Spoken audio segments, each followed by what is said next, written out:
ਧੰਨ ਵਾਹਿਗੁਰੂ ਸਾਹਿਬ ਜੀਓ। ਜਿਹ ਘਟ ਸਿਮਰਨ ਰਾਮ ਕੋ, ਸੋ ਨਰ ਮੁਕਤਾ ਜਾਨ। ਤਿਹ ਨਰ ਹਰ ਅੰਤਰ ਨਹੀਂ, ਨਾਨਕ ਸਾਚੀ ਮਾਨ। ਜਿਹ ਘਟ ਸਿਮਰਨ ਰਾਮ ਕੋ, ਸੋ ਨਰ ਮੁਕਤਾ ਜਾਨ। ਤਿਹ ਨਰ ਹਰ ਅੰਤਰ ਨਹੀਂ, ਨਾਨਕ ਸਾਚੀ ਮਾਂ।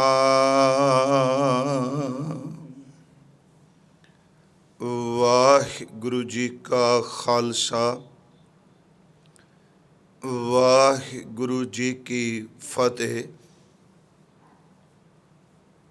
ਜੁਗੋ ਜੁਗ ਅਟਲ, ਸਾਹਿਬ ਸ੍ਰੀ ਗੁਰੂ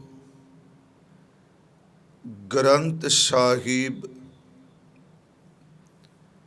ਸੱਚੇ ਪਾਤਸ਼ਾਹ ਮਹਾਰਾਜ ਜੀ ਦੀ ਪਾਵਨ ਪਵਿੱਤਰ ਗੋਦੀ ਅੰਦਰ, ਹਜ਼ੂਰੀ ਅੰਦਰ ਬੈਠ ਕਰ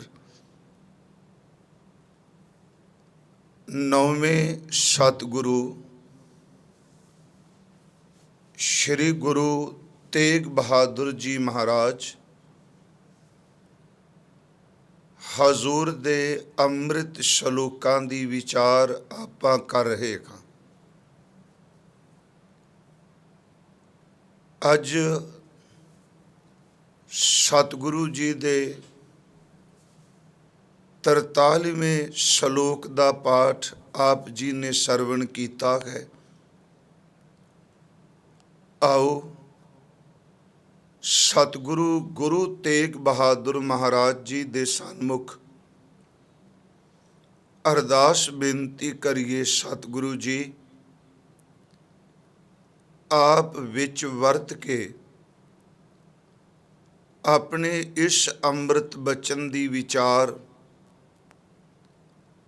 ਭੈ ਭਾਵਨਾ ਨਾਲ ਕਰਾ ਲਵੋ।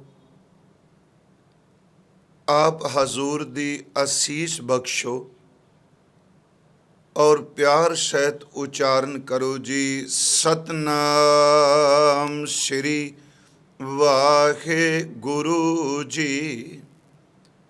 ਕਰੋ ਬਖਸ਼ਿਸ਼, ਫਿਰ ਉਚਾਰਨ ਕਰੋ ਜੀ। ਸਤਨਾਮ ਸ੍ਰੀ ਵਾਹਿਗੁਰੂ ਜੀ। ਸਤਿਗੁਰਾਂ ਨੇ ਅੱਜ ਦੇ ਇਸ ਅੰਮ੍ਰਿਤ ਸ਼ਲੋਕ ਅੰਦਰ ਇਹ ਬਖਸ਼ਿਸ਼ ਕੀਤੀ ਹੈ। ਜਿਹ ਘਟ ਸਿਮਰਨ ਰਾਮ ਕੋ, ਜੇ ਦਾ ਅਰਥ ਕਰਾਂਗੇ ਜਿਸ, ਘਟ ਦਾ ਅਰਥ ਹਿਰਦਾ। ਮਹਾਰਾਜ ਕਹਿੰਦੇ ਨੇ ਜਿਸ ਹਿਰਦੇ ਵਿੱਚ ਸਿਮਰਨ ਰਾਮ ਕੋ, ਸਿਮਰਨ ਦਾ ਅਰਥ ਯਾਦ, ਰਾਮ ਦਾ ਅਰਥ ਪਰਮੇਸ਼ਵਰ ਜੋ ਸਾਰੀਆਂ ਥਾਵਾਂ ਤੇ ਰਮਿਆ ਹੋਇਆ ਹੈ। ਕਿ ਜਿਸ ਹਿਰਦੇ ਦੇ ਵਿੱਚ, ਜਿਸ ਘਟ ਦੇ ਵਿੱਚ ਸਾਰੀਆਂ ਥਾਵਾਂ ਤੇ ਰਮੇ ਹੋਏ ਪ੍ਰਭੂ ਦਾ ਸਿਮਰਨ ਟਿਕ ਗਿਆ।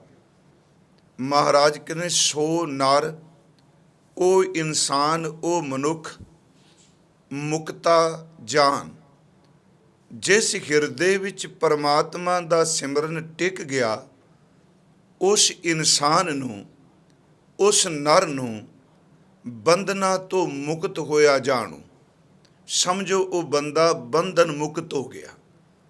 ਜੇ ਘਟ ਸਿਮਰਨ ਰਾਮ ਕੋ, ਸੋ ਨਰ ਮੁਕਤਾ ਜਾਨ।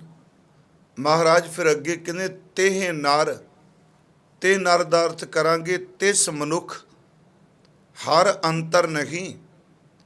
ਹਰੀ ਪਰਮਾਤਮਾ ਅੰਤਰ ਨਹੀਂ ਦਾ ਅਰਥ ਹੈ ਕੋਈ ਫਰਕ ਨਹੀਂ, ਕੋਈ ਭੇਦ ਨਹੀਂ, ਕੋਈ ਆਪਸ ਵਿੱਚ ਉਹਨਾਂ ਦੇ ਦੂਰੀ ਨਹੀਂ।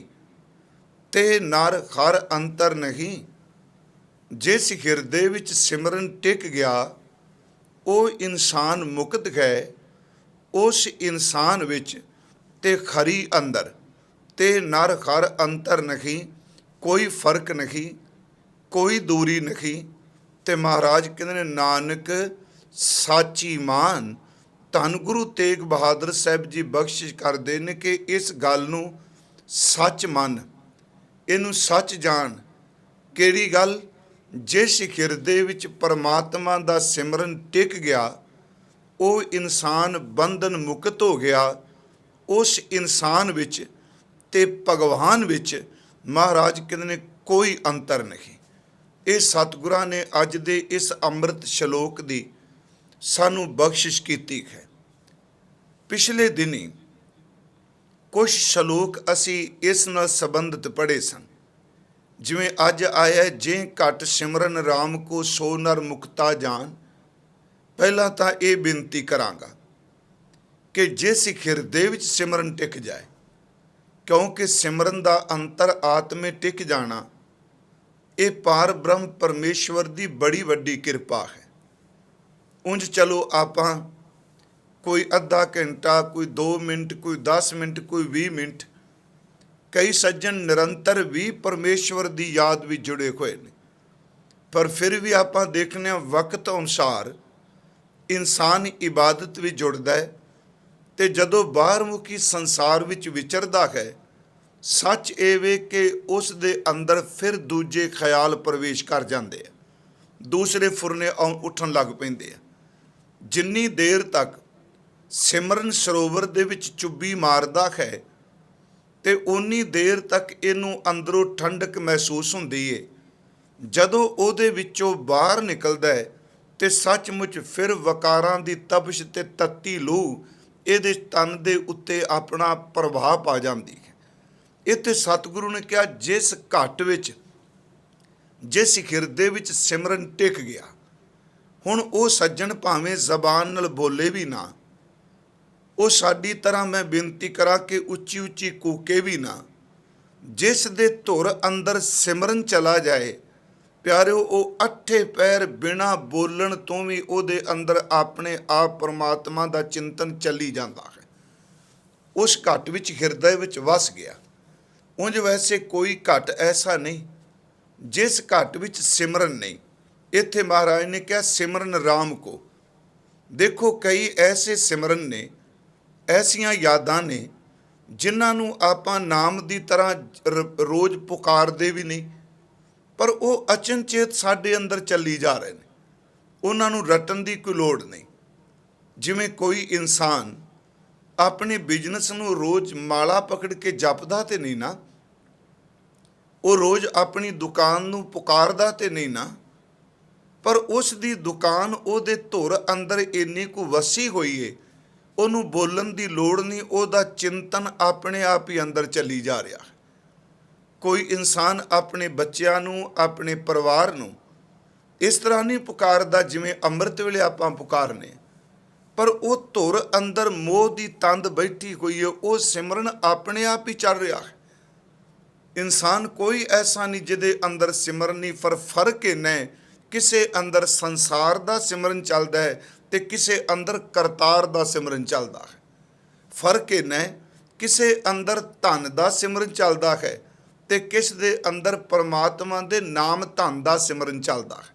ਸਿਮਰਨ ਤੋਂ ਬਿਨਾਂ ਖਾਲੀ ਕੋਈ ਵੀ ਨਹੀਂ। ਇੱਥੇ ਗੁਰੂ ਜੀ ਨੇ ਕਿਹਾ ਕਿ ਜਿਸ ਘਟ ਵਿੱਚ ਪਰਮਾਤਮਾ ਦਾ ਸਿਮਰਨ ਵਸ ਜਾਏ, ਫਿਰ ਉਹ ਘਟ ਵਿੱਚ ਵਸਿਆ ਹੋਇਆ ਜਿਹੜਾ ਹੈ ਉਹ ਮੁਕੰਮਲ ਬਾਡੀ ਉੱਤੇ ਆਪੇ ਆਪ ਹੀ ਬਖਸ਼ਿਸ਼ ਕਰੀ ਜਾਂਦਾ ਹੈ।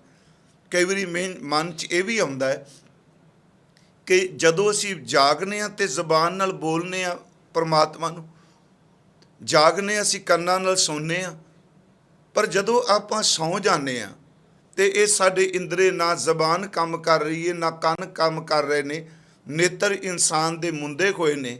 ਤੇ ਫਿਰ ਹਾਂ ਪਿਆਰਿਓ, ਇਹ ਗੱਲ ਹੈ ਕਿ ਜਿਸ ਦੇ ਧੁਰ ਅੰਦਰ ਸਿਮਰਨ ਚਲਾ ਜਾਏ, ਉਹ ਸੁੱਤਿਆਂ ਹੋਇਆਂ ਵੀ ਚਿੰਤਨ ਚੱਲਦਾ ਹੈ, ਉਸ ਨੂੰ ਕੋਈ ਰੋਕ ਨਹੀਂ ਸਕਦਾ। ਕਿਉਂਕਿ ਆਪਾਂ ਕਹਾਂਗੇ ਜੀ ਸੁੱਤੇ ਹੋਏ ਬੰਦੇ ਦੇ ਤਾਂ ਬਾਹਰ ਦੇ ਅੰਗ ਸਾਰੇ ਜਿਹੜੇ ਨੇ ਉਹ ਨੀਂਦ ਵਿੱਚ ਨੇ, ਪਰ ਪਿਆਰਿਓ ਪੂਰਨ ਤੌਰ ਤੇ ਸਰੀਰ ਨੀਂਦ ਵਿੱਚ ਨਹੀਂ ਜਾਂਦਾ। ਬਾਹਰ ਮੁਖੀ ਅਸੀਂ ਦੇਖਾਂਗੇ ਚੇਤਨਾ ਕਰਕੇ ਇਨਸਾਨ ਸੁੱਤਾ ਹੈ, ਪਰ ਜਿਹੜਾ ਸੁੱਤਿਆਂ ਹੋਇਆਂ ਸਾਡਾ ਦਿਲ ਧੜਕ ਰਿਹਾ ਹੈ, ਜਿਹੜਾ ਸਾਡਾ ਹਾਰਟ ਖੂਨ ਪੰਪ ਕਰ ਰਿਹਾ ਹੈ, ਉਹ ਕਦੀ ਆਰਾਮ ਕਰਦਾ ਹੈ ਜੀ? ਜਿਹੜੇ ਸੁੱਤਿਆਂ ਆਪਣੇ ਆਪ ਸਵਾਸ ਚੱਲਦੇ ਨੇ, ਕਿਸੇ ਦੇ ਚਲਾਇਆ ਨਹੀਂ ਚੱਲਦੇ। ਸਵਾਸਾਂ ਦਾ ਸੰਬੰਧ ਕੇਵਲ ਜਾਗਣ ਨਾਲ ਨਹੀਂ, ਇਹ ਸੁੱਤਿਆਂ ਵੀ ਚੱਲਦੇ ਆ। ਸਾਡੇ ਸਰੀਰ ਦੇ ਇੰਟਰਨਲ ਪਾਰਟ ਜਿਹੜੇ ਨੇ ਉਹ ਸੁੱਤਿਆਂ ਵੀ ਕੰਮ ਕਰਦੇ ਆ। ਤੇ ਮਹਾਰਾਜ ਸੱਚੇ ਪਾਤਸ਼ਾਹ ਕਹਿੰਦੇ ਆ ਕਿ ਮਨ ਨੂੰ ਸਮਝਾਉਣ ਲਈ ਬੰਦਿਆ ਕਿ ਜਿਵੇਂ ਤੇਰੇ ਸੁੱਤਿਆਂ ਹੋਇਆਂ ਸਰੀਰ ਦੇ ਅੰਤਰਮੁਖੀ ਅੰਗ ਜਿਹੜੇ ਨੇ ਆਪਣੇ ਆਪ ਕੰਮ ਕਰੀ ਜਾ ਰਹੇ ਆ, ਇਸੇ ਤਰ੍ਹਾਂ ਜਿਸ ਘਟ ਵਿੱਚ ਪਰਮਾਤਮਾ ਦਾ ਸਿਮਰਨ ਚਲਾ ਜਾਏ, ਉਹ ਸੁੱਤਿਆਂ ਹੋਇਆਂ ਵੀ ਪਰਮਾਤਮਾ ਦੇ ਸਿਮਰਨ ਵਿੱਚ ਹੀ ਰਹਿੰਦਾ ਹੈ। ਜਿਸ ਘਟ ਵਿੱਚ ਗੁਰੂ ਜੀ ਨੇ ਕਿਹਾ ਜਿਸ ਅੰਤਰ ਆਤਮੇ ਸਿਮਰਨ ਵਸ ਗਿਆ। ਤੇ ਅਸਲ 'ਚ ਘਟ 'ਚ ਵਸਿਆ ਹੋਇਆ ਸਭ ਕੁਝ ਉੱਤੇ ਬਖਸ਼ਿਸ਼ ਕਰਦਾ ਹੈ। ਗੁਰੂ ਜੀ ਨੇ ਕਿਹਾ ਜੇ ਘਟ ਸਿਮਰਨ ਰਾਮ ਕੋ ਸੋ ਨਰ ਮੁਕਤਾ ਜਾਨ। ਮੁਕਤਾ ਦਾ ਅਸੀਂ ਅਰਥ ਉਦਣ ਵੀ ਕੀਤਾ ਬੰਦ ਖਲਾਸੀ। ਉਹ ਸਾਧ ਸੰਗਤ ਜੀ ਤਕਰੀਬਨ 3-4 ਸ਼ਲੋਕ ਇਸ ਨਾਲ ਸੰਬੰਧਿਤ ਪਹਿਲਾਂ ਅਸੀਂ ਵਿਚਾਰ ਵੀ ਚੁੱਕੇ ਹਾਂ, ਪਰ ਅੱਜ ਇਸ ਦੀ ਵਿਚਾਰ ਉਸ ਤੋਂ ਵੱਖਰੀ ਕਰਾਂਗੇ। ਹਜ਼ੂਰ ਸੱਚੇ ਪਾਤਸ਼ਾਹ ਜੀ ਨੇ ਕਿਹਾ ਸੋ ਨਰ ਮੁਕਤਾ ਜਾਨ। ਆਪਾਂ ਸਾਰੇ ਉੱਤੇ 2 ਸ਼ਲੋਕ ਪੜ੍ਹ ਕੇ ਆਏ ਸਾਂ। ਮਹਾਰਾਜ ਜੀ ਨੇ ਕਿਹਾ ਉਸਤਤ ਨਿੰਦਿਆ ਨਾਹੇ ਜੇ ਕੰਚਨ ਲੋ ਸਮਾਨ, ਕਉ ਨਾਨਕ ਸੁਨ ਰੇ ਮਨਾ ਮੁਕਤ ਤਾਹੇ ਤੈ ਜਾਨ। ਕਿਉਂਕਿ ਦੇ ਅਰਥ ਕਰਨ ਲਈ ਮੈਂ ਆਪ ਨੂੰ ਫਿਰ ਯਾਦ ਕਰਾਉਣਾ ਚਾਹੁੰਦਾ ਵੀ ਅਸੀਂ ਐਸੇ ਬਚਨ ਵਿਚਾਰ ਚੁੱਕੇ। ਹੁਣ ਉਸਤਤ ਤੇ ਨਿੰਦਿਆ ਇੱਕ ਬੰਧਨ ਹੈ, ਕਿਉਂਕਿ ਉਸਤਤ ਵੀ ਸੁਰਤ ਨੂੰ ਬੰਨ੍ਹ ਕੇ ਰੱਖਦੀ ਕਿ ਮੇਰੀ ਕੋਈ ਗੱਲ ਕਰ ਰਿਹਾ, ਮੇਰੀ ਕੋਈ ਖੁਸ਼ਾਮਦ ਕਰ ਰਿਹਾ, ਮੇਰੀ ਕੋਈ ਸਿਫਤ ਕਰ ਰਿਹਾ, ਤੇ ਇਹ ਦੋਨਾਂ ਥਾਵਾਂ ਤੇ ਸੁਰਤ ਵੱਜ ਜਾਂਦੀ ਹੈ। ਜਦੋਂ ਉਸਤਤ ਕੋਈ ਕਰਦਾ ਹੈ ਉਹਦੇ ਵੱਲ ਵੀ ਸੁਰਤ ਵੱਜਣ ਲੱਗ ਜਾਂਦੀ ਹੈ ਤੇ ਬੰਧਨ ਬਣ ਜਾਂਦੀ ਹੈ। ਤੇ ਜਦੋਂ ਕੋਈ ਨਿੰਦਿਆ ਕਰਦਾ, ਸੱਚ ਇਹ ਵੇ ਗੁਰਮੁਖੋ, ਸੁਰਤ ਉਸ ਨਾਲ ਵੀ ਵੱਜ ਜਾਂਦੀ ਹੈ, ਉਹ ਜ਼ੇਨ ਵਿੱਚੋਂ ਨਿਕਲਦੀ ਨਹੀਂ ਗੱਲ। ਮਹਾਰਾਜ ਸੱਚੇ ਪਾਤਸ਼ਾਹ ਕਹਿੰਦੇ ਆ ਕਿ ਅਸਲ 'ਚ ਮੁਕਤ ਉਹ ਹੈ ਜਿਹੜਾ ਉਸਤਤ ਔਰ ਨਿੰਦਿਆ ਦੀ ਜ਼ੰਜੀਰ ਨੂੰ ਤੋੜ ਚੁੱਕਾ ਹੈ। ਗੁਰੂ ਜੀ ਨੇ ਕਿਹਾ ਉਸਤਤ ਨਿੰਦਿਆ ਨਾਹੀ ਜੇ ਕੰਚਨ ਲੋ ਸਮਾਨ, ਜਿਹਦੇ ਲਈ ਸੋਨਾ ਅਤੇ ਲੋਹਾ ਇੱਕ ਬਰਾਬਰ ਨੇ। ਮਹਾਰਾਜ ਕਹਿੰਦੇ ਨੇ ਕਹੋ ਨਾਨਕ ਸੁਨ ਰੇ ਮਨਾ ਮੁਕਤ ਤਾਹੇ ਤੈ ਜਾਨ। ਇੱਥੇ ਸਤਿਗੁਰੂ ਨੇ ਕਿਹਾ ਜੇ ਘਟ ਸਿਮਰਨ ਰਾਮ ਕੋ ਸੋ ਨਰ ਮੁਕਤਾ ਜਾਨ। ਪਰ ਮੈਂ ਮੁਕਤ ਦੇ ਅਰਥ ਕਰਨ ਲਈ ਉਸ ਗੱਲ ਨੂੰ ਫਿਰ ਦੁਬਾਰਾ ਕਹਿ ਰਿਹਾ, ਉਸਤਤ ਤੇ ਨਿੰਦਿਆ ਇੱਕ ਬੰਧਨ ਹੈ, ਸੋਨਾ ਤੇ ਲੋਹਾ ਇੱਕ ਬਰਾਬਰ ਜਾਨਣਾ ਇਹ ਮੁਕਤੀ ਹੈ। ਗੁਰੂ ਜੀ ਨੇ ਫਿਰ ਉਸ ਤੋਂ ਅੱਗੇ ਕਿਹਾ ਹਰਖ ਸੋਗ ਜਾ ਕਹਿ ਨਹੀਂ, ਇਹ ਵੀ ਇੱਕ ਬੰਧਨ ਹੈ। ਖੁਸ਼ੀ ਆਪਣੇ ਨਾਲ ਬੰਨ੍ਹਦੀ ਹੈ, ਗਮੀ ਆਪਣੇ ਨਾਲ ਬੰਨ੍ਹਦੀ। ਹਰਖ ਸੋਗ ਜਾਂ ਕਹਿ ਨਹੀਂ, ਬੈਰੀ ਮੀਤ ਸਮਾਨ, ਕਹੋ ਨਾਨਕ ਸੁਨ ਰੇ ਮਨਾ ਮੁਕਤ ਤਾਹੇ ਤੇ ਜਾਨ। ਉੱਥੇ ਵੀ ਮਹਾਰਾਜ ਨੇ ਕਿਹਾ ਮੁਕਤ ਤਾਹੇ ਤੈ ਜਾਨ, ਉਸ ਨੂੰ ਮੁਕਤ ਜਾਣ ਭਾਈ। ਇੱਕ ਬਚਨ ਹੋਰ ਅਸੀਂ ਪੜ੍ਹਿਆ ਇਹਦੇ 'ਚ, ਉਹ ਸੀ ਜੇ ਪ੍ਰਾਨੀ ਖੌਮੈ ਤਰਜੀ ਕਰਤਾ ਰਾਮ ਪਛਾਨ, ਕਹੋ ਨਾਨਕ ਵੋ ਮੁਕਤ ਨਰ ਇਹ ਮਨ ਸਾਚੀ ਮਾਨ। ਜਾਨ ਮਹਾਰਾਜ ਨੇ ਕਿਹਾ ਇੱਥੇ ਜਿਸ ਨੇ ਕਰਤੇ ਨੂੰ ਸਭ ਕੁਝ ਕਰਨ ਵਾਲਾ ਜਾਣ ਕੇ ਆਪਣੀ ਖੌਮੇ ਨੂੰ ਤਿਆਗ ਦਿੱਤਾ, ਉਹ ਬੰਦਾ ਮੁਕਤ ਹੈ, ਇਸ ਗੱਲ ਨੂੰ ਸੱਚ ਮੰਨ। ਹੁਣ 3 ਸ਼ਲੋਕ ਆਪਾਂ ਪੜ੍ਹੇ ਜੀ। ਉਸਤਤ ਨਿੰਦਿਆ ਇਸ ਤੋਂ ਮੁਕਤ, ਕੰਚਨ ਲੋਹ ਨੂੰ ਬਰਾਬਰ ਜਾਣਨ ਵਾਲਾ ਮੁਕਤ, ਹਰਖ ਤੇ ਸੋਗ ਤੋਂ ਨਿਆਰਾ ਰਹਿਣ ਵਾਲਾ ਮੁਕਤ, ਬੈਰੀ ਔਰ ਮਿੱਤਰ ਨੂੰ ਇੱਕ ਬਰਾਬਰ ਜਾਣਨ ਵਾਲਾ ਮੁਕਤ। ਤੇ ਫਿਰ ਸਤਿਗੁਰੂ ਨੇ ਤੀਜੀ ਗੱਲ ਕਹੀ ਜਿਸ ਬੰਦੇ ਨੇ ਖੌਮੇ ਨੂੰ ਤਿਆਗ ਦਿੱਤਾ, ਬੰਧਨ ਕੱਟੇਗਾ ਉਹਦੇ, ਉਹ ਇਨਸਾਨ ਮੁਕਤ ਹੋ ਗਿਆ। ਇਹ ਬਚਨ ਅਸੀਂ ਸਤਿਗੁਰਾਂ ਦੇ ਸ਼੍ਰੀ ਗੁਰੂ ਤੇਗ ਬਹਾਦਰ ਸਾਹਿਬ ਦੇ ਸ਼ਲੋਕਾਂ ਵਿੱਚ ਵਿਚਾਰੇ ਨੇ। ਖੈਰ ਰਹੋ ਵਿਚਾਰ। ਅੱਜ ਫਿਰ ਸਤਿਗੁਰਾਂ ਨੇ ਮੁਕਤ ਦੀ ਗੱਲ ਕਹੀ। ਮੈਂ ਬੇਨਤੀ ਕਰਾਂ ਕਿ ਬੰਧਨ ਦੇ ਟੁੱਟਣ ਤੋਂ ਬਿਨਾਂ ਸੁਰਤ ਉਡਾਰੀ ਵੀ ਨਹੀਂ ਮਾਰ ਸਕਦੀ। ਜਿਵੇਂ ਮੰਨ ਲਓ, ਇਹ ਵੈਸੇ ਬਚਨ ਬਾਣੀ ਦੇ ਨੇ, ਇੱਕ ਪੰਛੀ ਦਾ ਬੱਚਾ ਆਂਡੇ ਵਿੱਚ ਹੈ, ਉਹਦਾ ਸਰੀਰ ਬਣ ਰਿਹਾ ਹੈ। ਆਪ ਜੀ ਦੇਖੋਗੇ ਆਂਡਾ ਕਦੀ ਅਸਮਾਨ ਵਿੱਚ ਉੱਡਦਾ ਹੈ? ਨਹੀਂ। ਜਿੰਨੀ ਦੇਰ ਤੱਕ ਆਂਡੇ ਦਾ ਖੋਲ ਨਹੀਂ ਟੁੱਟਦਾ, ਉਹਦਾ ਉੱਪਰ ਵਾਲੀ ਪਰਤ ਨਹੀਂ ਟੁੱਟਦੀ, ਉਨੀ ਦੇਰ ਤੱਕ ਪੰਛੀ ਦਾ ਬੱਚਾ ਵਿੱਚੋਂ ਨਿਕਲ ਕੇ ਉਡਾਰੀ ਨਹੀਂ ਮਾਰ ਸਕਦਾ। ਹਾਂ, ਉਸ ਕੋਲ ਉਡਾਰੀ ਵਾਲੀ ਸਮਰੱਥਾ ਰੱਬ ਨੇ ਉਹਦੇ ਅੰਦਰ ਟਿਕਾਈ ਹੈ, ਪਰ ਜੇ ਉਹ ਆਂਡੇ ਵਿੱਚ ਹੀ ਰਹੇਗਾ, ਕਦੀ ਆਂਡਾ ਅਸਮਾਨ ਵਿੱਚ ਉਡਾਰੀ ਮਾਰਦਾ। ਪਿਆਰਿਓ, ਸੱਚ ਇਹ ਜੇ ਇਹ ਬੰਧਨ ਜਿਹੜੇ ਨੇ ਇਹ ਵਾਕਈ ਉਸ ਆਂਡੇ ਦੇ ਖੋਲ ਦੀ ਤਰ੍ਹਾਂ ਨੇ, ਤੇ ਜਿੱਦਣ ਗੁਰੂ ਇਸ ਬੰਧਨ ਨੂੰ ਤੋੜ ਦਿੰਦਾ ਹੈ ਤੇ ਜਿਹੜਾ ਉਸ ਆਂਡੇ ਦੇ ਖੋਲ ਦੇ ਦਾਇਰੇ ਵਿੱਚ ਰਹਿੰਦਾ ਸੀ, ਉਹ ਖੁੱਲੇ ਅਸਮਾਨ ਵਿੱਚ ਉਡਾਰੀ ਮਾਰਦਾ ਹੈ। ਜਦੋਂ ਸਤਿਗੁਰੂ ਉਸਤਤ ਨਿੰਦਿਆ, ਸੰਸਾਰਕ ਬੰਧਨ ਇਹ ਜਿੰਨੇ ਸਾਨੂੰ ਜਕੜੀ ਬੈਠੇ ਨੇ, ਇਹਨੂੰ ਆਂਡੇ ਦੀ ਖੋਲ ਦੀ ਤਰ੍ਹਾਂ ਤੋੜ ਦਿੰਦਾ ਹੈ, ਤੇ ਉਹ ਇਨਸਾਨ ਜਿਹੜਾ ਆਤਮਿਕ ਮੰਡਲਾਂ ਵਿੱਚ ਉਡਾਰੀਆਂ ਮਾਰਨ ਲੱਗ ਪੈਂਦਾ।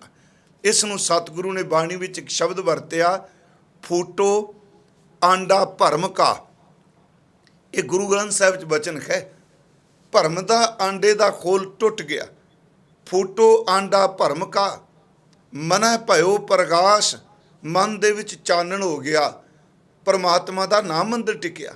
ਫੂਟੋ ਆਂਡਾ ਭਰਮ ਕਾ, ਮਨੈ ਭਇਓ ਪ੍ਰਗਾਸ਼, ਕਾਟੀ ਬੇਰੀ ਪਗਾਂ ਤੇ ਸੋਨਰ ਮੁਕਤਾ ਜਾਨ। ਜਿਹੜੀਆਂ ਬੇੜੀਆਂ ਪੈਰਾਂ ਨੂੰ ਪਈਆਂ ਸਨ, ਗੁਰੂ ਨੇ ਕਿਰਪਾ ਕੀਤੀ, ਉਹਨਾਂ ਬੇੜੀਆਂ ਨੂੰ, ਉਹਨਾਂ ਜਜ਼ੀਰਾਂ ਨੂੰ ਕੱਢ ਦਿੱਤਾ। ਫੂਟੋ ਆਂਡਾ ਭਰਮ ਕਾ, ਮਨੈ ਭਇਓ ਪ੍ਰਗਾਸ਼, ਕਾਟੀ ਬੇਰੀ ਪਗੈ ਤੇ ਗੁਰ ਕੀਨੀ ਬੰਦ ਖਲਾਸ। ਆਵਣ ਜਾਣ ਰਹਿਓ ਤਪਤ ਕੜਾਹਾ ਬੁਝ ਗਿਆ। ਮਹਾਰਾਜ ਨੇ ਕਿਰਪਾ ਕੀਤੀ, ਇਸ ਤਪ ਦੇ ਕੋਈ ਅੰਦਰ ਨੂੰ ਬਿਲਕੁਲ ਠੰਡਿਆ ਕਰ ਦਿੱਤਾ, ਹਿਰਦੇ ਨੂੰ ਟਿਕਾ ਦਿੱਤਾ। ਮੈਂ ਅਰਜ਼ ਕਰਾਂ ਕਿ ਇਹ ਬੰਧਨ ਕੱਟੇ ਆਪਣੇ ਆਪ ਨਹੀਂ ਜਾਂਦੇ, ਕਿਉਂਕਿ ਬੰਧਨ ਕੱਟ ਕੇ ਮੁਕਤ ਕੇਵਲ ਗੁਰੂ ਤੇ ਪ੍ਰਮਾਤਮਾ ਕਰਦਾ ਹੈ। ਸਤਿਗੁਰੂ ਗੁਰੂ ਅਰਜਨ ਦੇਵ ਸੱਚੇ ਪਾਤਸ਼ਾਹ ਜੀ ਮਹਾਰਾਜ, ਉਹਨਾਂ ਦਾ ਕੱਲ੍ਹ ਨੂੰ ਸ਼ਹਾਦਤ ਵਾਲਾ ਦਿਨ ਹੈ।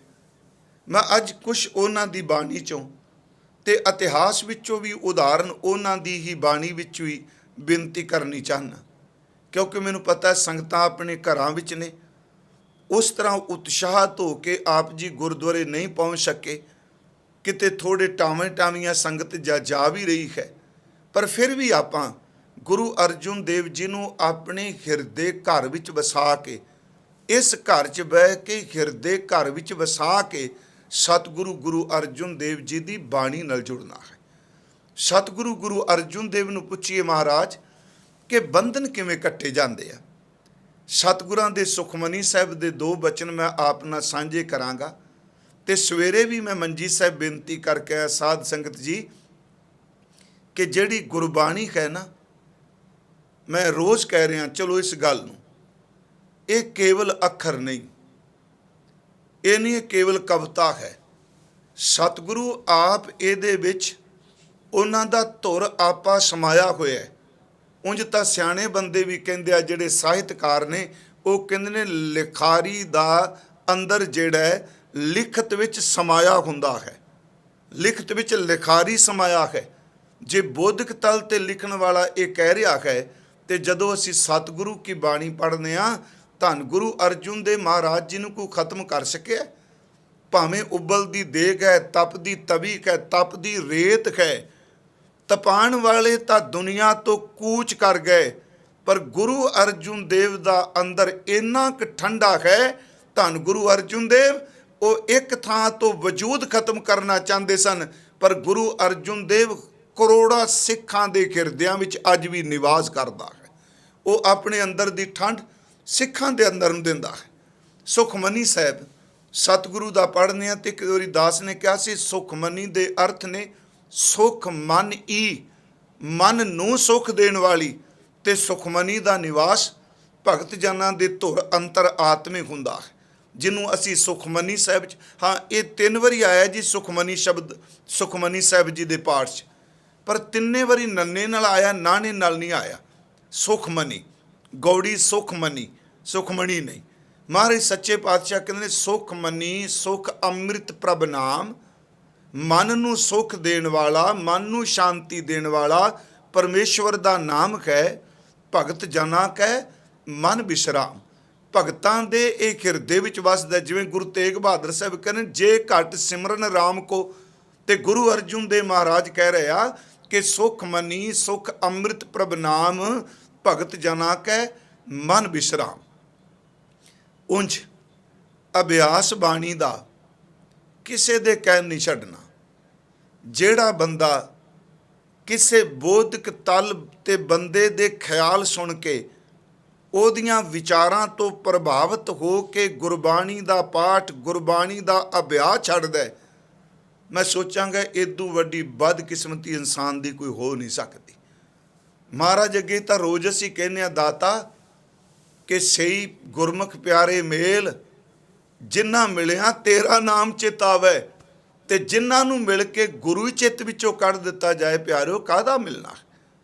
ਮਹਾਰਾਜ ਤਾਂ ਕਹਿੰਦੇ ਆ ਸਤਿਗੁਰੂ ਕਿ ਜਿਨ੍ਹਾਂ ਦਿਸੰਦੜਿਆਂ ਦੁਰਮਤ ਵੰਝੈ, ਮਿੱਤਰ ਸਾਡੜੇ ਸਹੀ, ਜਿਨ੍ਹਾਂ ਨੂੰ ਵੇਖ ਕੇ ਅੰਦਰ ਭੈਰੀ ਮੱਤ ਦਾ ਖਾਤਮਾ ਹੋ ਜਾਏ। ਮੈਂ ਫਿਰ ਉਸੇ ਵਿਸ਼ੇ ਤੇ ਆਉਣ ਲੱਗਾ। ਇਹ ਜਿਹੜੇ ਬੰਧਨ ਨੇ ਮੁਕਤੀ ਹੈ, ਸਤਿਗੁਰੂ ਗੁਰੂ ਅਰਜੁਨ ਦੇਵ ਦੇ ਦੋ ਅਧਿਪਦੇ ਲਾਂਗੇ ਤੇ ਆਪ ਸਭ ਨੂੰ ਪਤਾ ਹੈ ਜ਼ਿਆਦਾ ਇਹਦੇ ਵਿੱਚ ਕੋਈ ਅਰਥ ਕਰਨ ਦੀ ਵੀ ਲੋੜ ਨਹੀਂ। ਬੜੇ ਸਰਲ ਸ਼ਬਦ ਸਤਿਗੁਰਾਂ ਨੇ ਵਰਤੇ ਨੇ। ਮਹਾਰਾਜ ਕਹਿੰਦੇ ਨੇ ਪਹਿਲੀ ਗੱਲ ਕਿ ਸਤਿਗੁਰੂ ਆਪਣੇ ਸਿੱਖ ਦੀ ਸਰੀਰਕ ਤੌਰ ਤੇ ਵੀ ਮਾਨਸਿਕ ਆਤਮਿਕ ਤੌਰ ਤੇ ਵੀ ਪਾਲਣਾ ਕਰਦਾ ਹੈ। 18ਵੀਂ ਅਸ਼ਟਪਦੀ ਦੇ ਮੈਂ ਦੋ ਬੇਨਤੀਆਂ ਕਰਨੀਆਂ। ਮਹਾਰਾਜ ਕਹਿੰਦੇ ਕਿਵੇਂ ਬੰਧਨ ਕਟਿੰਦੇ ਨੇ, ਕਿਵੇਂ ਮੈਲ ਉਤਰਿੰਦੀ ਹੈ। ਹਜ਼ੂਰ ਨੇ ਫਰਮਾਇਆ ਸਤਿਗੁਰ ਸਿੱਖ ਕੀ ਕਰੈ ਪ੍ਰਤਪਾਲ, ਸੇਵਕ ਕੋ ਗੁਰ ਸਦਾ ਦਿਆਲ। ਇਸ ਗੱਲ ਨੂੰ ਹੋਰ ਫਿਰ ਸੁਣਿਓ। ਇਹ ਨਹੀਂ ਕਿ ਗੁਰੂ ਆਪਣੇ ਸਿੱਖ ਤੇ ਕਦੀ ਕਦੀ ਦਿਆਲੂ ਹੁੰਦਾ ਹੈ। ਕਹਿੰਦੇ ਨੇ ਗੁਰੂ ਸਦਾ ਹੀ ਦਿਆਲੂ ਹੈ। ਉਹ ਤਾਂ ਹਰ ਵਕਤ ਹੱਥ ਵਿੱਚ ਬਖਸ਼ਿਸ਼ ਲੈ ਕੇ ਬੈਠਾ ਹੈ। ਤੇਰਾ ਦਾਮਨ ਤੇਰਾ ਅੰਚਲ ਤੇਰੀ ਝੋਲੀ ਫੈਲਾਉਣ ਦੀ ਜ਼ਰੂਰਤ ਹੈ। ਸਤਿਗੁਰ ਸਿੱਖ ਕੀ ਕਰੈ ਪ੍ਰਤਪਾਲ, ਸੇਵਕ ਕੋ ਗੁਰ ਸਦਾ ਦਿਆਲ, ਸਿੱਖ ਕੀ ਗੁਰ ਦੁਰਮਤ ਮਲ ਹਿਰੈ। ਮੈਂ ਆਪ ਜੀ ਨੂੰ ਪਿਛਲੇ ਦਿਨੀ ਕਿਹਾ ਸੀ ਦੁਰਮਤ ਸਿਓ ਨਾਨਕ ਫਦਿਓ, ਅਸੀਂ ਇਹ ਪੜ੍ਹਿਆ ਸੀ। ਤੇ ਮਹਾਰਾਜ ਜੀ ਨੇ ਕਿਹਾ ਸਭ ਤੋਂ ਪਹਿਲੀ ਗੱਲ ਜਿਹੜੀ ਪਵਾੜੇ ਦੀ ਜੜ ਹੈ ਕਿ ਮੱਤ ਦੀ ਮੈਲ ਜਿਹਨੂੰ ਦੁਰਮਤ ਕਹਿੰਦੇ ਆ, ਸਤਿਗੁਰੂ ਪ੍ਰਤਪਾਲਨਾ ਆਤਮਿਕ ਤੌਰ ਤੇ ਕਰ ਲੱਗਿਆ ਸਿੱਖ ਦੇ ਅੰਦਰ ਨੂੰ ਧੋਣ ਲਈ ਸਭ ਤੋਂ ਪਹਿਲਾਂ ਇਹਦੀ ਭੈੜੀ ਮੱਤ ਦਾ ਖਾਤਮਾ ਕਰ ਦਿੰਦਾ ਹੈ।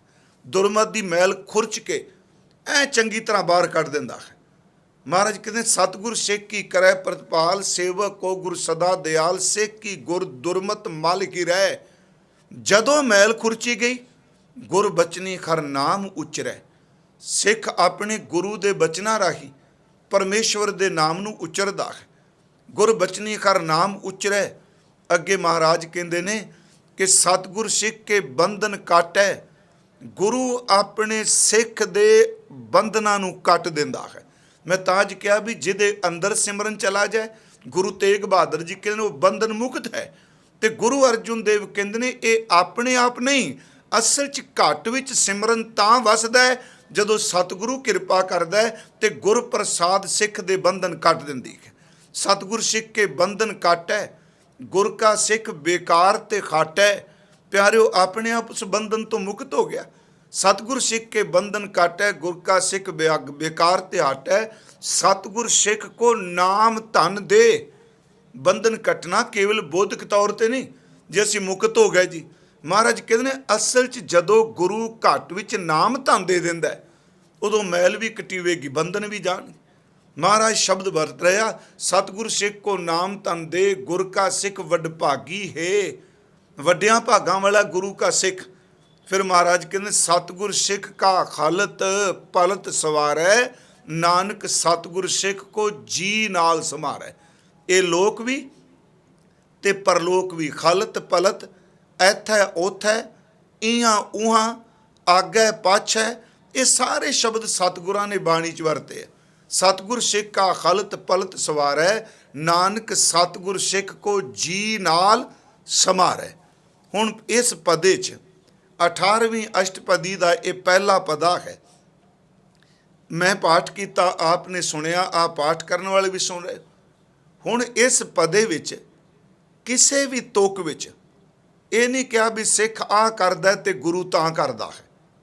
ਦੇਖੋ ਇਹਦੇ ਵਿੱਚ ਇਹੀ ਕਿਹਾ ਕਿ ਸਿੱਖ ਦੀ ਪ੍ਰਤਿਪਾਲਨਾ ਕਰਦੇ ਨੇ ਸੇਵਕ ਤੇ ਗੁਰੂ ਦਿਆਲੂ ਰਹਿੰਦਾ ਹੈ, ਹਮੇਸ਼ਾ ਬਖਸ਼ਿਸ਼ ਕਰਦਾ, ਉਹਦੇ ਬੰਧਨ ਕੱਟਦਾ, ਉਹਦੀ ਮੈਲ ਕੱਟਦਾ, ਉਹਨੂੰ ਨਾਮ ਧਨ ਦਿੰਦਾ ਹੈ, ਉਹ ਉਹਦੇ ਹਲਤ ਪਲਤ ਸਹਾਇਕ ਹੁੰਦਾ, ਉਹਦੀ ਜਿੰਦ ਨੂੰ ਸੰਭਾਲਦਾ। ਇਸ ਵਿੱਚ ਇਹ ਨਹੀਂ ਕਿਹਾ ਸਿੱਖ ਸਾਧਨਾ ਕੀ ਕਰਦਾ।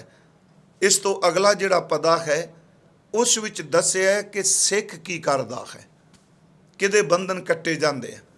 ਮਹਾਰਾਜ ਕਹਿੰਦੇ ਨੇ ਇਹਨੂੰ ਕੋਈ ਸਾਧਨਾ ਕਰਨੀ ਪੈਂਦੀ ਹੈ ਨਾ। ਉਹ ਬਚਨ ਹੈ ਅਗਲਾ ਪਦਾ, ਗੁਰ ਕੇ ਗ੍ਰਹਿ सेवक जो रहे, गुर के गृह सेवक जो रहे, गुर की आज्ञा मन में सह। अपने गुरु दे हुक्म नूं मन विच सह जाए, मन विच खिड़े मत्थे स्वीकार कर ले। गुर के गृह सेवक जो रहे, गुर की आज्ञा मन में सह, आपस को कर कछ ना जनावे। अपने आप नूं किते जनाई ना कि मैं आ सेवा की, मैं आ सिमरन किया, मैं आ कुछ किया। अपने आप नूं बिल्कुल मार के रख देवे, अपना आप मिटा देवे। महाराज कहते हैं आपस को कर कछ ना जनावै, हर हर नाम हृदय सद ध्यावै। अपने हिरदे विच सदीव खरी दे नाम नूं ध्यावे, हर हर नाम हृदय सद ध्यावै। हुण अगला बचन है बंधन किवें कट्टे गए, नाम किवें अंदर वस गया। महाराज कहते आ मन बेचै सतगुर कै पास। अपना मन वेच दिता। परमात्मा नूं पैसे नाल नहीं कोई खरीद सकता। जे कहिए जी मैं बहुत सारा दान पुण्य कर दिता तो मैं परमात्मा नूं खरीद लांगा, ये झूठ है। दान एक दैवी गुण है, रूहानीयत विच तेरी मदद करदा, पुण्य बनाने च सहायक हुंदा, पर दान नाल रब रीझ जाऊगा।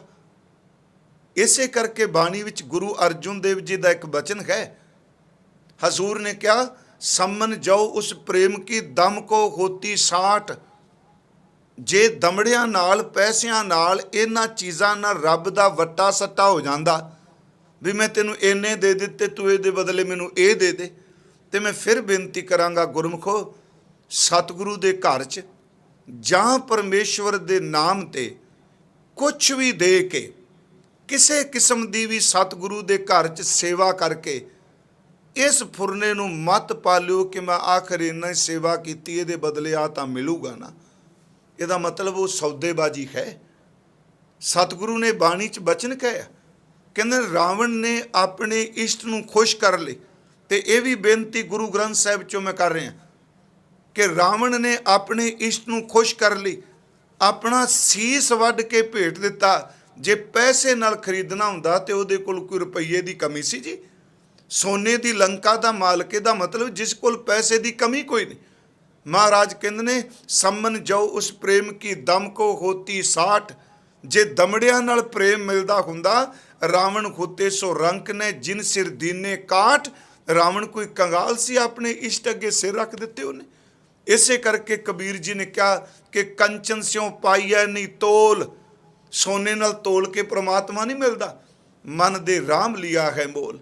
पर यह मनवा इन्ना चलाक है, ये कहता मैं झाड़ू भी तेरा ला देंगा, भांडे भी तेरे मांज देंगा, पैसे भी तेनू दे देंगा, जो कहेंगा मैं कर लाँगा। पर इनू बचा के रखना चाहता नहीं। प्यारिओ असल च सिमरन वसदे उहदे घट च जिहड़ा मन गुरु नूं दे आउंदा। जे असी ललारी कोल जाइए ते बीबियां ने चुन्नी रंगाणी होवे ललारी कोल, ये कहण भी मेरी चुन्नी रंग दे, पर मैं ये सिर तो ला के नहीं देनी। कदी तुसीं देखिया भी चुन्नी भी शरीर ते रहे ते रंगी भी जाए? नहीं प्यारिओ, चुन्नी लावेगी ते ललारी रंगेगा। जे कहिए मन ते कब्जा भी मेरा रहे, मन रूपी चुन्नी भी नहीं मैं छड्डनी ते मैनू रंग दे, कदी हो ही नहीं सकता। क्योंकि चुन्नी उही रंगी जाएगी जिहड़ी ललारी कोल होवेगी, ते मन भी वो रंगिया जाएगा जिहड़ा गुरु नूं भेटा करांगे। हजूर सच्चे पातशाह जी ने कहा कि गुर के गृह सेवक जो रहे, गुर की आज्ञा मन में सह, आपस को कर कछ ना जनावै, हर हर नाम हृदय सत्यावै। प्यारियो मन बेचै सतगुर कै पास, तिस सेवक के कारज रास, सेवा करत होए नेकामी। मैं बेनती कर रहा, ते नर हर अंतर नहीं, सेवा करत होए नेकामी, तिसको होत प्राप्त स्वामी। उस नूं स्वामी दी प्राप्ति हुंदी है ਜਿਹੜਾ ਆਪਣੇ ਆਪ ਨੂੰ ਗੁਰੂ ਸਾਹਮਣੇ ਸਮਰਪਿਤ ਕਰਦਾ ਹੈ।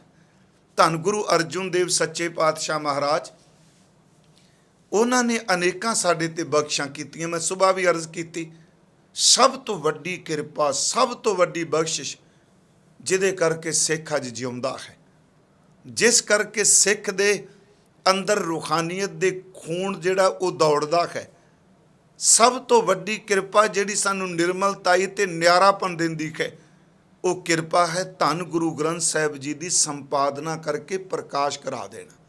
ਇਹ ਸੁਬਾਹ ਅਰਜ਼ ਕੀਤੀ ਸੀ। ਮਹਾਰਾਜ ਜੀ ਦੇ ਦਰ ਤੇ ਅਨੇਕਾਂ ਸੇਵਾ ਕਰਨ ਵਾਲੇ ਆਏ, ਕਿਉਂਕਿ ਉਸ ਵਕਤ ਹਰਮੰਦਰ ਜੀ ਦੀ ਵੀ ਉਸਾਰੀ ਹੋ ਰਹੀ ਸੀ, ਹੋਰ ਵੀ ਜਿਹੜੀਆਂ ਨੇ ਕਾਰ ਸੇਵਾਵਾਂ ਚੱਲ ਰਹੀਆਂ ਸਨ। ਮੈਂ ਇੱਕ ਉਦਾਹਰਨ ਅੱਜ ਸਾਖੀ, ਸਤਿਗੁਰੂ ਦੇ ਸਿੱਖ ਜਿਹੜੇ ਮੁਕਤ ਹੋ ਗਿਆ ਬੰਧਨਾਂ ਤੋਂ, ਮੈਂ ਉਹਦੇ ਆਧਾਰ ਤੇ ਬੇਨਤੀ ਕਰਨ ਲੱਗਾ, ਕਿਉਂਕਿ ਇਸ ਕਰਕੇ ਗੁਰੂ ਅਰਜੁਨ ਦੇਵ ਜੀ ਦਾ ਸ਼ੁਭਾ ਸ਼ਹਾਦਤ ਵਾਲਾ ਦਿਨ ਹੈ। ਅਨੇਕਾਂ ਸਿੱਖ ਆਉਂਦੇ ਸਨ, ਪਰ ਕਈ ਐਸੇ ਸਨ ਜਿਨ੍ਹਾਂ ਦਾ ਪਿਛੋਕੜ ਕਿਤੇ ਇਸਲਾਮ ਨਾਲ ਸੰਬੰਧਿਤ ਸੀ, ਕਬਰਾਂ ਨੂੰ ਪੀਰਾਂ ਨੂੰ ਮੰਨਦੇ ਸਨ।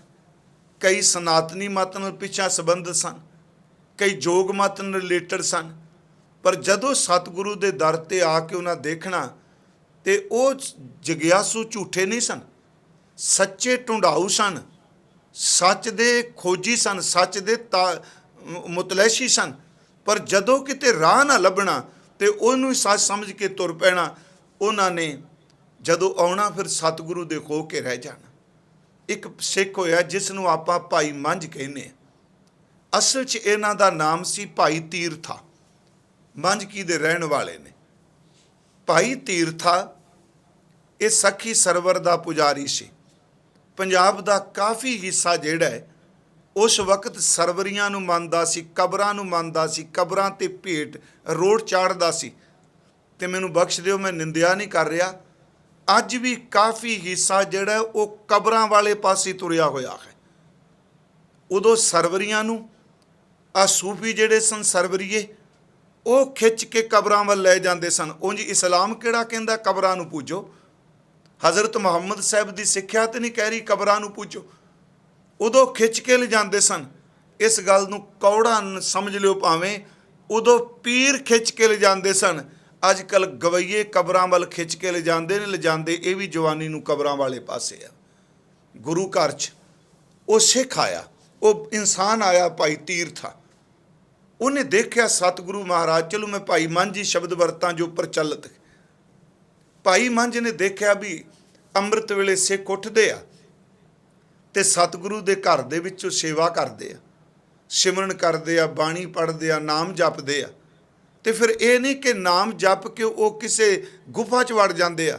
ਜਿਹੜੇ ਸਵੇਰੇ ਅੰਮ੍ਰਿਤ ਵੇਲੇ ਨੇਤਰ ਬੰਦ ਕਰਕੇ ਆਪਣੇ ਤੁਰ ਅੰਤਰ ਸਮਾਧੀ ਵਿੱਚ ਅਸਥਿਤ ਹੁੰਦੇ ਨੇ, ਦਿਨੇ ਵੇਖਦੇ ਨੇ ਉਹੀ ਕੋਈ ਇੱਟਾਂ ਢੋਈ ਜਾਂਦਾ, ਕੋਈ ਗਾਰਾ ਢੋਈ ਜਾਂਦਾ, ਕੋਈ ਚੂਨਾ ਪੀ ਜਾਂਦਾ, ਕੋਈ ਲੰਗਰ ਦੇ ਵਿੱਚ ਭਾਂਡੇ ਮਾਂਜੀ ਜਾਂਦਾ, ਕੋਈ ਲੰਗਰ ਪਕਾਈ ਜਾਂਦਾ, ਕੋਈ ਬਾਲਣ ਚੁੱਲ੍ਹੇ ਵਿੱਚ ਡਾਈ ਜਾਂਦਾ। ਉਹ ਦੇਖ ਕੇ ਕਹਿੰਦਾ ਇਹ ਸਵੇਰੇ ਕਿਸ ਤਰ੍ਹਾਂ ਟਿਕੇ, ਹੁਣ ਕੀ ਕਰ ਰਹੇ।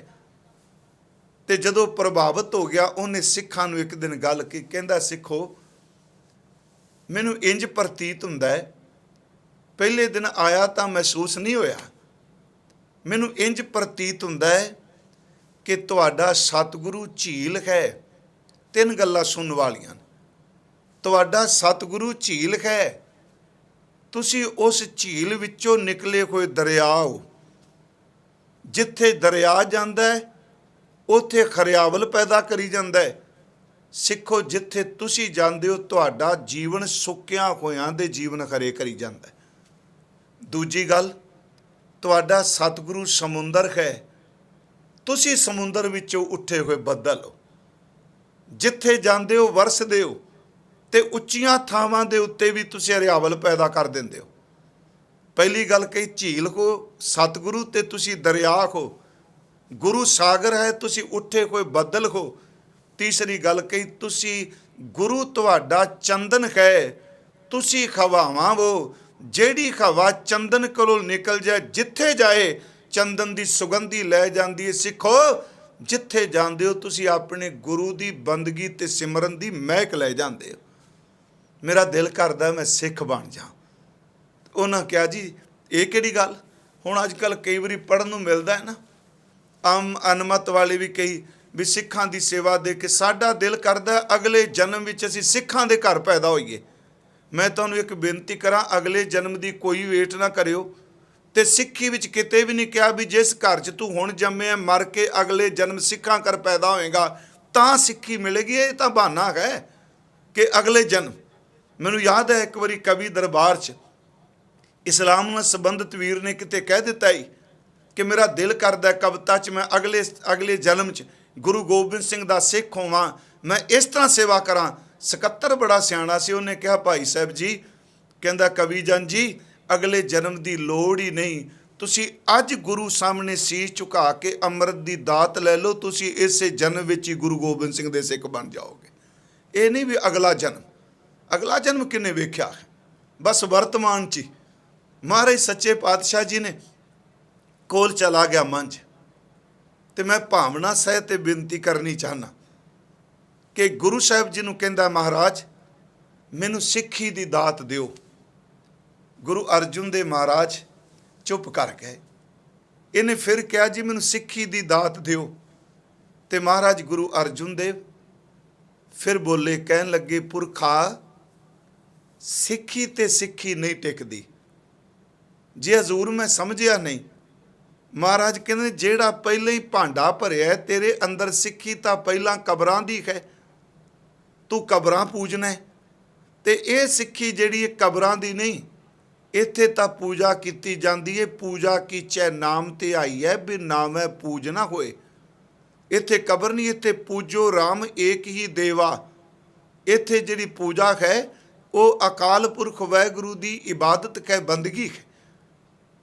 ਜੀ ਮੈਂ ਸਮਝਿਆ ਨਹੀਂ। ਫਿਰ ਮਹਾਰਾਜ ਨੇ ਕਿਹਾ ਜਿਹੋ ਜੈ ਨੂੰ ਪੂਜੇਗਾ, ਕਿਉਂਕਿ ਅੱਜ ਦੀ ਮੈਂ ਕਥਾ 'ਚ ਬੇਨਤੀ ਕਰਨੀ, ਜਿਹੋ ਜੈ ਨੂੰ ਪੂਜੇਗਾ ਉਹੋ ਜਿਹਾ ਹੋ ਜਾਏਗਾ। ਕਬਰਾਂ ਨੂੰ ਪੂਜ ਕੇ ਅੰਦਰ ਵੀ ਕਬਰ ਬਣ ਚੁੱਕਾ ਹੈ। ਮੇਰੀ ਬੇਨਤੀ ਜਿੰਨੇ ਆਪ ਸੁਣਦੇ ਪਏ ਹੋ, ਇਹਨੂੰ ਦਵੈਸ਼ 'ਚ ਨਾ ਲਿਜਾਇਆ ਜੇ।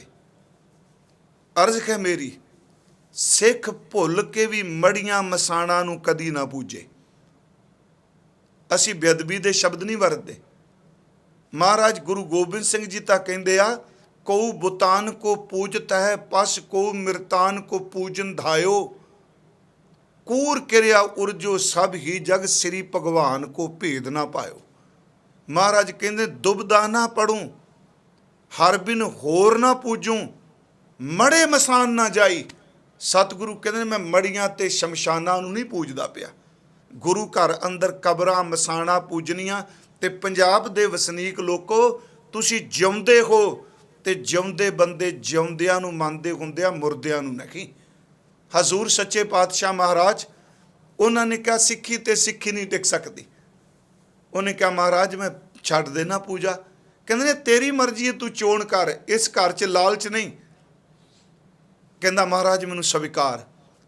ਸਤਿਗੁਰੂ ਕਹਿੰਦੇ ਅੱਜ ਚੌਧਰੀ ਹੈ, ਇਹ ਲੋਕ ਭੇਡ ਚਾਲ ਰੱਖਦੇ ਨਹੀਂ। ਜਿੱਦਣ ਤੂੰ ਕਬਰ ਛੱਡੀ ਇਹਨਾਂ ਨੇ ਤੇਰੇ ਤੋਂ ਚੌਧਰੀ ਪੁਣਾ ਖੋਹ ਲੈਣਾ। ਜੀ ਮੈਨੂੰ ਸਵੀਕਾਰ। ਕਹਿੰਦੇ ਨੇ ਅੱਜ ਤੇਰੇ ਕੋਲ ਮਾਲ ਡੰਗਰ ਢੱਗੇ ਬੈਲ ਘੋੜੇ ਸਭ ਕੁਝ ਨੇ, ਕੱਲ ਨੂੰ ਇਹ ਵੀ ਸਭ ਕੁਝ ਜਾ ਸਕਦਾ, ਸਭ ਕੁਝ ਬਰਬਾਦ ਹੋ ਜਾਏਗਾ। ਕਹਿੰਦਾ ਮਹਾਰਾਜ ਸਵੀਕਾਰ ਹੈ। ਇਹ ਬੜੀ ਸਿਦਕ ਵਾਲੀ ਸਾਖੀ, ਤੇ ਜਿਨ੍ਹਾਂ ਨੇ ਕਦੀ ਸੁਣੀ ਨਹੀਂ, ਕਦੀ ਅੰਦਰੋਂ ਮਹਿਸੂਸ ਹੀ ਨਹੀਂ ਕੀਤਾ, ਉਹਨਾਂ ਲਈ ਸ਼ਾਇਦ ਕੋਈ ਅਰਥ ਨਾ ਰੱਖੇ। ਹਜ਼ੂਰ ਸੱਚੇ ਪਾਤਸ਼ਾਹ ਮਹਾਰਾਜ ਕਹਿੰਦੇ ਹੋ ਸਕਦਾ ਹੈ ਅੱਜ ਤੇਰੇ ਘਰ 'ਚ ਨੌਕਰ ਨੇ, ਕੱਲ ਨੂੰ ਤੇਰੇ ਕਿਸੇ ਘਰ ਨੌਕਰੀ ਕਰਨੀ ਪਏ। ਕਹਿੰਦਾ ਜੀ ਪ੍ਰਵਾਨ, ਹੋ ਸਕਦਾ ਕਿ ਤੈਨੂੰ ਬਿਰਾਦਰੀ 'ਚੋਂ ਵੀ ਬਾਹਰ ਕੱਢ ਦੇਣ। ਮਰੋ ਜੋ ਅਖੀਰ ਤੇ ਕਿਹਾ ਬਿਰਾਦਰੀ 'ਚੋਂ, ਤੇ ਕਹਿੰਦੇ ਅੰਦਰ ਇੰਨੀ ਸੱਟ ਵੱਜੀ, ਚਰਨ ਪਕੜ ਕੇ ਕਹਿੰਦਾ ਬਾਬਾ ਹੇ ਸਤਿਗੁਰੂ ਸਾਰੀ ਦੁਨੀਆ ਬਾਹਰ ਕੱਢ ਦੇ, ਪਰ ਇੱਕ ਕਿਰਪਾ ਕਰੀ ਤੂੰ ਆਪਣੇ ਘਰੋਂ ਨਾ ਕਦੀ ਮੈਨੂੰ ਬਾਹਰ ਕੱਢੀ, ਬਸ ਤੂੰ ਮੇਰੇ ਤੇ ਬਖਸ਼ਿਸ਼ ਕਰ ਦੇ। गुरु अर्जुन देव जी ने उपदेश दिता, रहमत होई, ये घर गया, इन्हें कबर की पूजा छड़ दी। कबर बनाई सी कोई मुर्दा थोड़ा सी जी, आप ही इट्टां रख के, जिमें अजकल भी लोग मैं देखिया जिहड़े कबरां नूं पूजदे आ, अंदर खाते घर दे नुक्कर ते 4 किट्टियां इट्टां सिद्धियां करके दीवा बाली जांदे। उन्होंने जी उन्हें कबर पट के बाहर चा मारी, उन्हें संग जाना बंद कर दिता। पिंड दे लोग इकट्ठे हो गए, उन्होंने कहा जी ये क्यों? उन्होंने कहा तेनू चौधर तेरी गई, बिरादरी चों कढ़ दिता, सब कुछ किया, पर यह बंदा 7 बचन करके मन्नी गया, क्योंकि ये धुर अंदर उस हकीकत ने निवास कर लिया सी कि जिस परम सच ने सदीब नाल निभना है। समय का गेड़ आया, दिन सदे इक्को जे नहीं रहिंदे। मैं आप नूं बेनती की, जिहड़े लोग झोंपड़ियां च जींदे आ, उन्हां लोकां दे अंत कई बारी महल्लां विच हुंदे आ, जिहड़े महल्लां विच जम्मे हुंदे आ, उन्हां दा अंत कई बारी झोंपड़ियां विच हुंदा है। जिहड़े सोने दे बर्तनां विच बचपन बतीत करदे आ प्रसाद पानी छक के, ਉਹ अंतले समय पत्तलों भी सैकते होंगे आ। ਜਿਹੜੇ पत्तलों ते रोटी खाते आ, कई बार रब उन्होंने सोने के बर्तन भी दे देंदा। ये उसकी खेड है, इसका कोई पारावार नहीं कोई पा सकता। निर्मल भै विच रह के सुख है।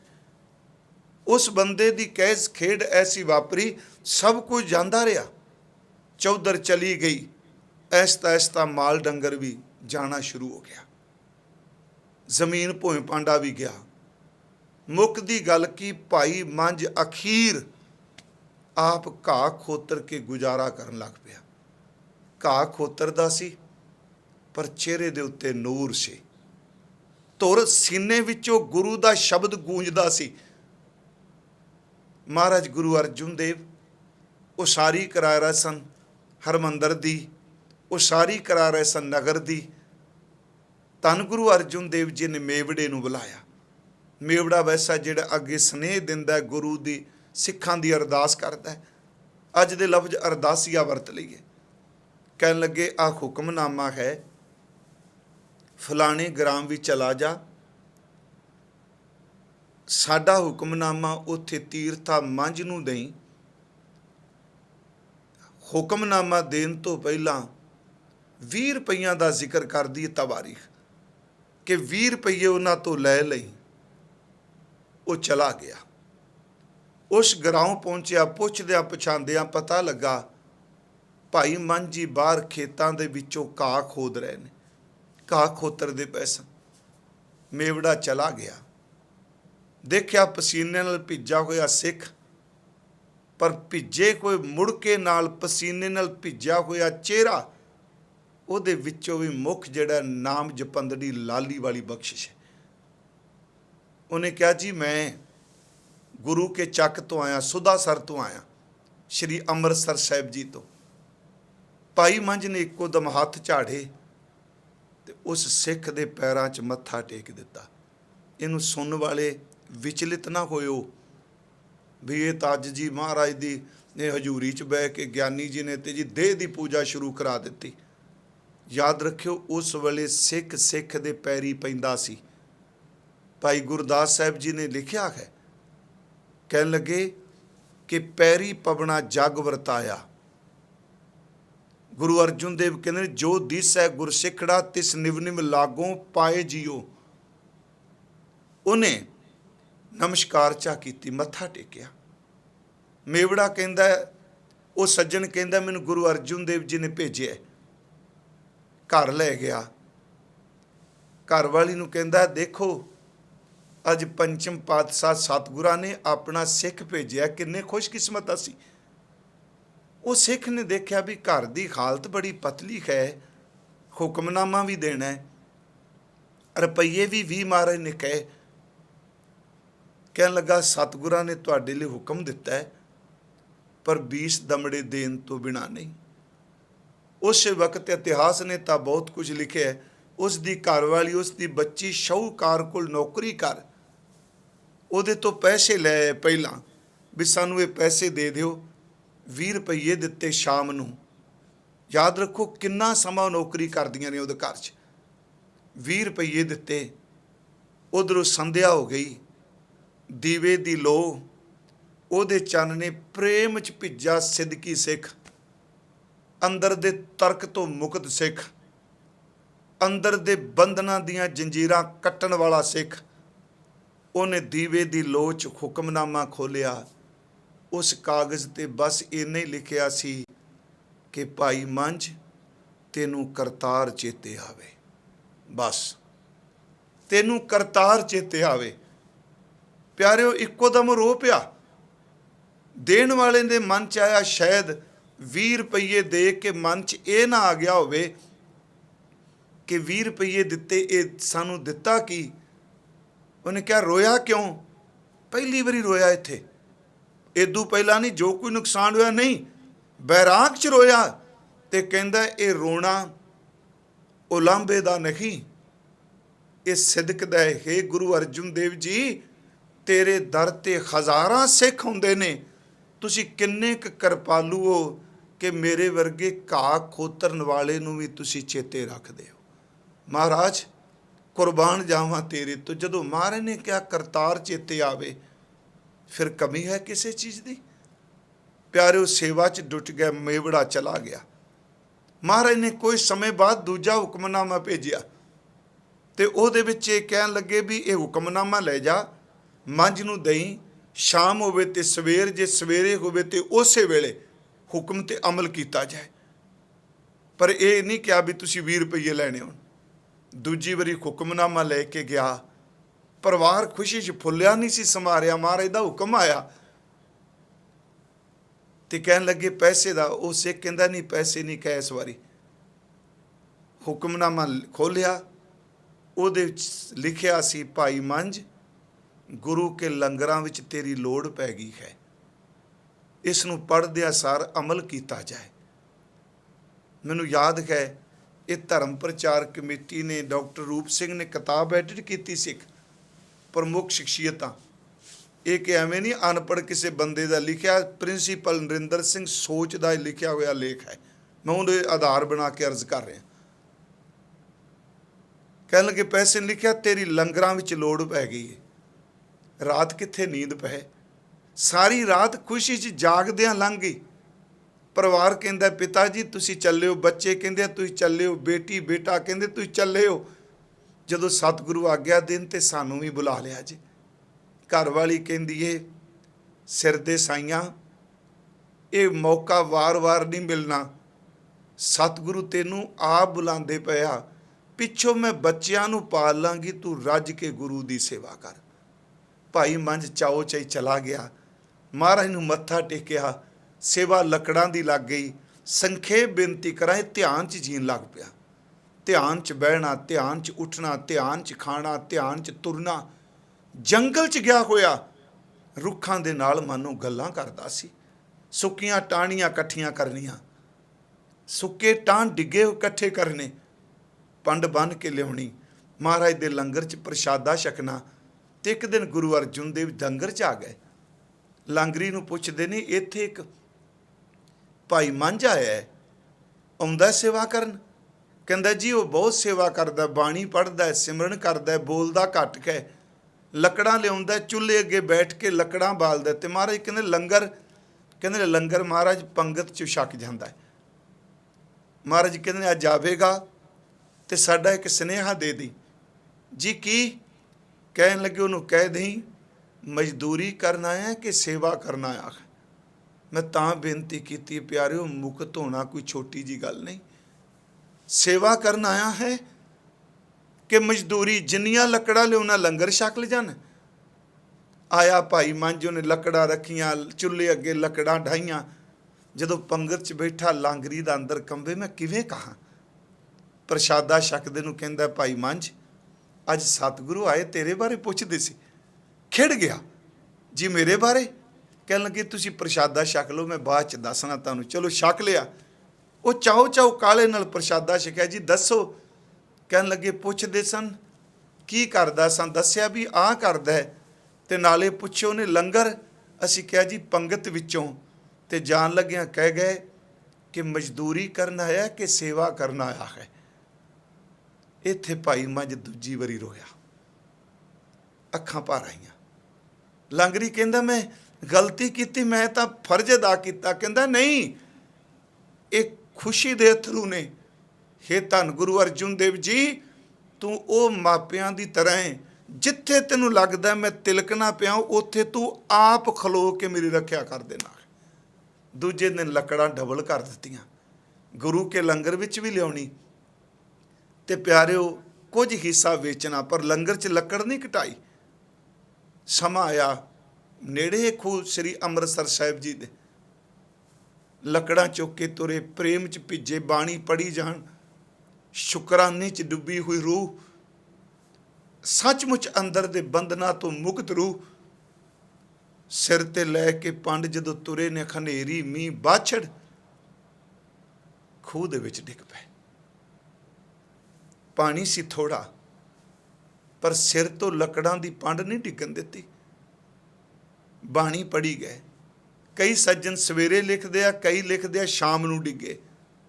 ਪਾਠ ਕੀਤਾ, ਪਿਆਰਿਓ ਦਿਨ ਹੋ ਗਿਆ, ਲੱਕੜਾਂ ਨਹੀਂ ਡਿੱਗਣ ਦਿੱਤੀਆਂ, ਭਿੱਜਣ ਨਹੀਂ ਦਿੱਤੀਆਂ। ਥੋੜਾ ਪਾਣੀ ਸੀ, ਗੱਠ ਸਿਰ ਤੇ, ਪਰ ਇੱਕ ਹੱਥ ਪੰਡ ਨੂੰ ਪਾ, ਇੱਕ ਹੱਥ ਨਾਲ ਜਲ ਲੈ ਕੇ ਚਿਹਰਾ ਧੋਤਾ, ਜਪ ਸ਼ੁਰੂ ਕੀਤਾ।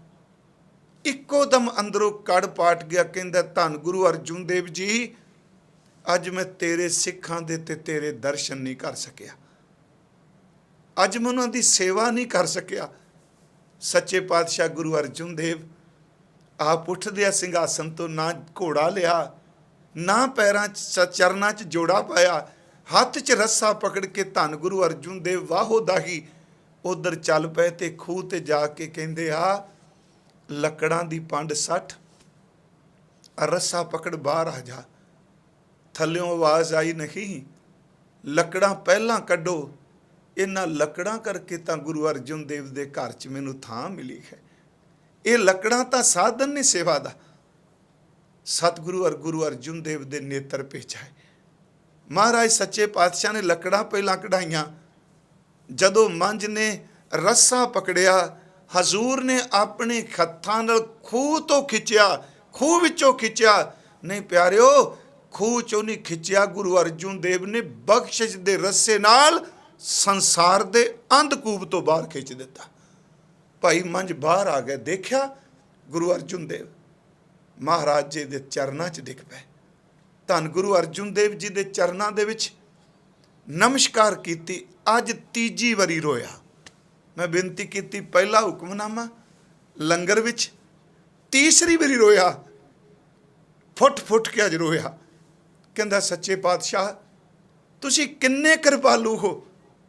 ਮਹਾਰਾਜ ਜੀ ਨੇ ਆਪਣੇ ਚਰਨਾਂ ਤੋਂ ਚੁੱਕ ਕੇ ਘੁੱਟ ਕੇ ਸੀਨੇ ਨਾਲ ਲਾਇਆ, ਕਹਿਣ ਲੱਗੇ ਮੰਝ, ਜੋ ਮੰਗੇਗਾ ਤੈਨੂੰ ਦਿਆਂਗਾ, ਤੂੰ ਮੰਗ ਜੋ ਮੰਗੇਗਾ। ਆਜੇ ਬੰਧਨ ਮੁਕਤ। ਮੈਂ ਜਿਹੜੀ ਬੇਨਤੀ ਕਰਨ ਲੱਗਾ, ਮੈਂ ਤਾਂ ਇਸ ਕਰਕੇ ਸਾਖੀ ਲਈ ਕਿ ਭਾਵਨਾ ਵਾਲੀਆਂ ਸੰਗਤਾਂ ਸੁਣਦੀਆਂ ਨੇ, ਤੇ ਮੈਂ ਉਦਣ ਵੀ ਕਿਹਾ ਇਹ ਕਥਾ ਕੇਵਲ ਭਾਵਨਾ ਵਾਸਤੇ ਵੇ, ਤਰਕ ਵਾਲਿਆਂ ਲਈ ਨਹੀਂ। ਮਹਾਰਾਜ ਨੇ ਸੀਨੇ ਨਾਲ ਲਾਇਆ, ਕਹਿੰਦੇ ਨੇ ਭਾਈ ਮੰਝ ਕੁਛ ਮੰਗ। ਗੁਰੂ ਅਰਜੁਨ ਦੇਵ ਜੀ ਦੇ ਮੁਖ ਵੱਲ ਵੇਖ ਕੇ ਭਿੱਜੀਆਂ ਅੱਖਾਂ, ਕਿੱਥੇ ਪਿੰਡ ਦਾ ਚੌਧਰੀ। ਭਾਈ ਮੰਝ ਕਹਿੰਦਾ ਸਤਿਗੁਰੂ ਇੱਕ ਦਾਤ ਝੋਲੀ 'ਚ ਪਾ ਦਿਓ, ਮੇਰੇ ਅੰਦਰ ਮੰਗਣ ਦੀ ਬਿਰਤੀ ਸਦਾ ਲਈ ਖਤਮ ਹੋ ਜਾਏ। ਵਾਹ ਵਾਹ ਵਾਹ ਵਾਹ। ਆਖ ਹੈ ਬੰਧਨ ਟੁੱਟ ਜਾਣੇ। ਸਿਮਰਨ ਦਾ ਘਰ ਮੈਂ ਦਾਤਾ, ਮੇਰੇ ਅੰਦਰ ਮੰਗਣ ਵਾਲੀ ਬਿਰਤੀ ਕਦੀ ਨਾ ਹੋਵੇ। ਮਹਾਰਾਜ ਦੇ ਨੇਤਰ ਭਿੱਜ ਗਏ ਜੀ। ਗੁਰੂ ਸਾਹਿਬ ਕਹਿੰਦੇ ਮੰਝ ਹੁਣ ਮੇਰੀ ਵਾਰੀ ਹੈ, ਤੂੰ ਅਜਾਚੀ ਹੋ ਗਿਆ। ਜਾਚੀ ਦਰ ਜਿਹੜਾ ਮੰਗਦਾ ਨਹੀਂ, ਤੂੰ ਨਹੀਂ ਮੰਗਦਾ, ਮੈਂ ਤਾਂ ਵੀ ਤੈਨੂੰ ਦੇਣਾ ਹੈ। ਕਹਿੰਦੇ ਕੁਛ ਮੰਗ। ਪਿਆਰਿਓ ਪਤਾ ਮੰਗਿਆ ਕੀ? ਬੜੇ ਬੈਰਾਗ 'ਚ ਕਹਿੰਦਾ ਸਤਿਗੁਰੂ ਏਡੇ ਵੱਡੇ ਪਰਚੇ ਨਾ ਪਾਇਓ, ਕਲਯੁਗ ਦਾ ਸਮਾਂ, ਬੰਦੇ ਦੇ ਡੋਲਦਿਆਂ ਪਤਾ ਨਹੀਂ ਲੱਗਦਾ। ਸਿੱਖਾਂ ਦੇ ਪਰਚੇ ਨਾ ਏਡੇ ਪਾਇਆ ਜੇ।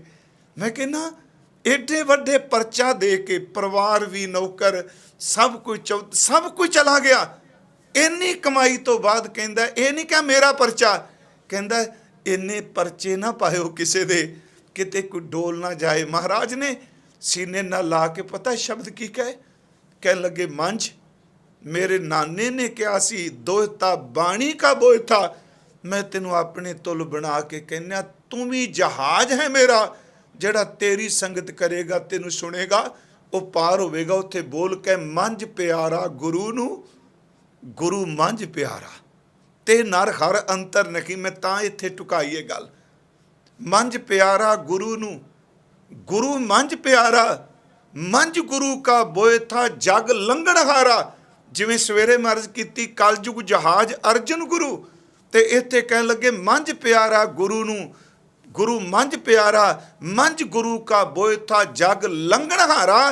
ते अगला बचन क्या, मंझ तेनू लंगर वास्ते बुलाया सी, जा अज तो बाद लंगर तेरे नाल तोड़ दिते, तू जिथे बहेगा उत्थे शब्द दा लंगर भी चलेगा, तू जिथे बहेगा उत्थे भोजन दा लंगर भी चलेगा।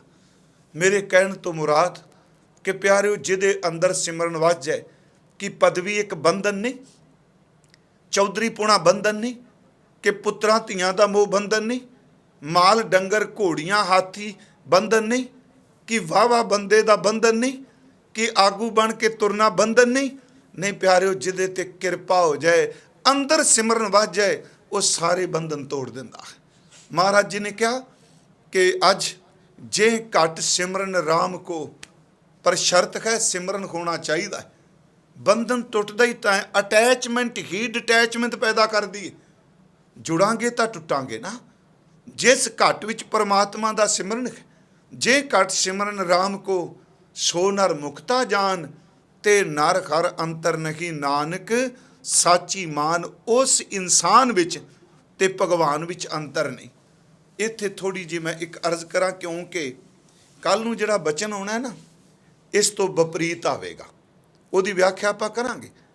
अज है जे घट सिमरन राम को, सो नर मुक्ता जान, ते नर हर अंतर नहीं नानक साची मान। वो इंसान नहीं वो भगवान है।